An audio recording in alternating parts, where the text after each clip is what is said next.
reproduction, or other commercial use of this recording in whole or in part is prohibited.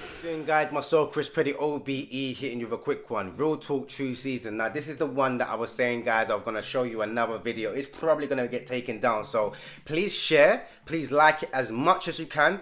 It's predominantly for the black community. It's for everybody, but it's predominantly for the black community. The video is breaking down on just the food technology, the things that they've been putting on our food to break down the black man and to make sure that he has...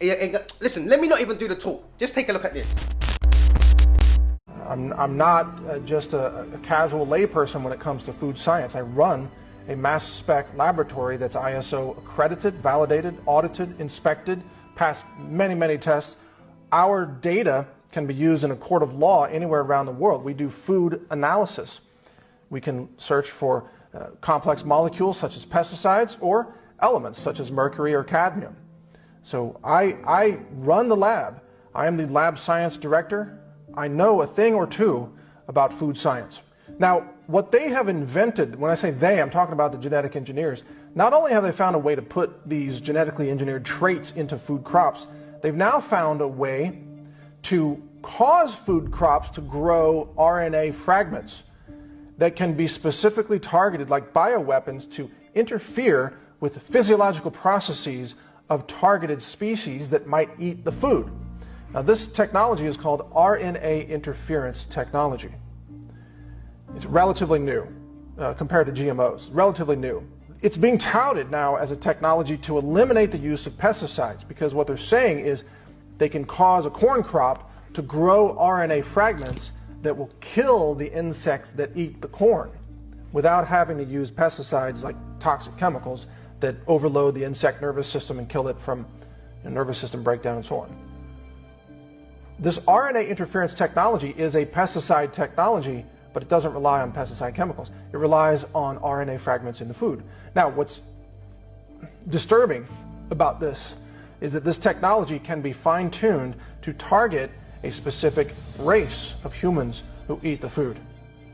I want you to follow me very carefully on this because most people have never heard of this before. They've never heard of this technology. They don't know it can be targeted by race.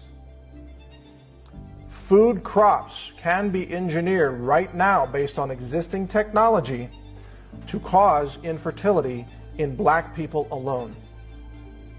That technology is a reality. It's widely covered out there in the mainstream media, in the science media. RNA interference technology is widely covered. And they openly talk about how it can be used to target specific physiological processes of certain insect species. They can interfere with DNA repair or protein synthesis in insects. They can interfere with fertility or reproduction.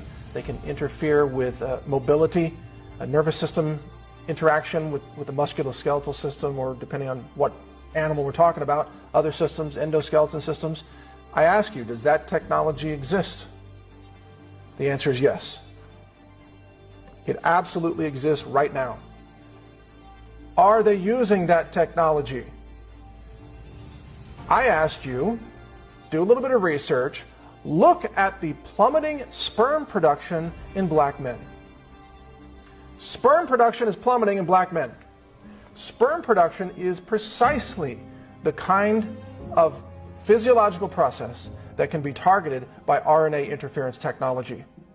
Now, is that proof that the food crops are being engineered to cause sperm production to plummet in black men? No, it's not proof. But when you connect the dots of all the other things that are being done covertly, this becomes something very likely in the realm of possibility. It would take a lot of advanced testing to find this out. And guess who controls the funding? Guess who controls nearly all the science funding in America today? The federal government. The same government that allows the CDC to cover up the truth about vaccines and black children. The same government that funds Planned Parenthood abortions of black babies. The same government that covers up the EPA-induced contamination of waterways affecting Native Americans and other populations, including the Flint, Michigan, predominantly black population. This government, same government that runs the FBI, that wanted Martin Luther King Jr. to commit suicide. It's the same government. The government is at war with you. If you're black and you're watching this, the government is at war with you, and they want you exterminated, and they control the science funding, which means there will never be money for any genetic science of the food supply to uncover this truth. If it were there, it would be covered up like everything else has been covered up this entire time. Just like the Tuskegee experiments covered things up in the 1930s. Nothing has changed, except the technology is more advanced. The covert technology is more covert.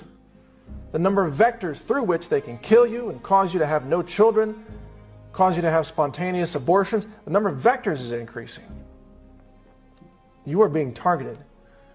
And like I said earlier, to some extent we're all being targeted. But black people are being targeted more than anyone else. So what do we do with all this information? What do we do? Do you take to the streets and bash heads? No. It doesn't get you anywhere. The problem is the consolidation of power in the institutions of science and medicine. The problem is that science has been taken over by globalist agendas and depopulation agendas and government funding. The problem is that we don't have a decentralization of science. The problem is, if you will allow me to even invoke this terminology, the problem is that we are all slaves to science tyranny as it is being operated today. We're all slaves. We're living under a science dictatorship that refuses to tell us the truth and yet targets our brothers and sisters, our children, our grandchildren with extermination agendas through medicine, through food, like everything we've talked about. That's the problem. We need independent science. We need decentralization. We need more labs like my lab that I operate independently. We don't take any government money. That's why I can tell you this truth. You think if I were on the payroll of some big corporation that used government money, do you think I could stand here and tell you this truth? No way. Not a chance. It would yank your funding so fast, cover it up, sweep it under the rug. I can only stand here today because I have no financial ties to the system that's murdering all of you.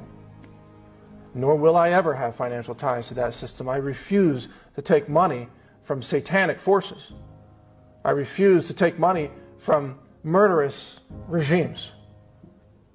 And that's what the United States government is today. It is a murderous regime, and it has been that way under President Obama, President Bush.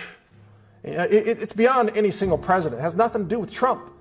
It's the bureaucracy, the momentum of genocide that is endemic in the culture of the CDC, in the culture of the FDA, in the culture of the EPA, that is beyond the reach of any one candidate or any one politician. And it has persisted for generations, and it continues to persist. And it will continue to target you and murder you and cause you disease and cause you brain damage and cause your children autism until the day comes that we the people decide to stand up and take back our liberty from this murderous regime that commits murder and genocide in the name of science and medicine.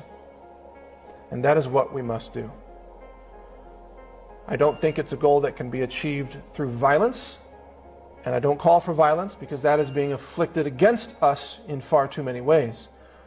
It must start with awareness. And so the only thing I ask of you watching this, listening to this, even if you don't believe every chapter of the talk here, maybe you find some of them hard to believe so far. The only thing I ask of you is share this information. Share this video. Share this talk. Have a public viewing in a church. Maybe you've got a black church somewhere. Invite your congregation to watch this if you dare.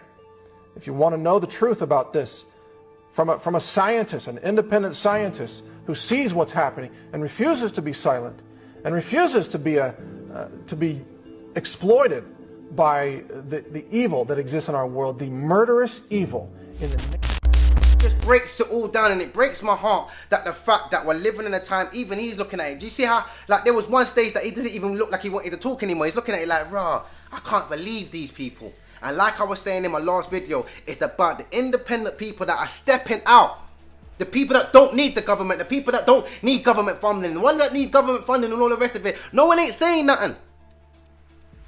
Where's the MPs? Where's Jeremy? Where's the man then? Where's everybody? What, no one ain't talking up now? What, no one's about? No one ain't saying nothing? Yeah, because you're all on the same team. So when you're talking about Labour, when you're talking about Democrats, when you're talking about UKIP, all these men are on the same flipping channel, bruv, the same page. Brethrens and everything. Sitting down right now, having cognac. Talking about, oh guys, we done it, we pulled it off. And we sit there and we always feel like we're voting in UKIP or voting in the Democrats or voting in Labour. They're all the same. They're all brethren. They all went to Oxford and Cambridge or wherever university they came from. Yeah?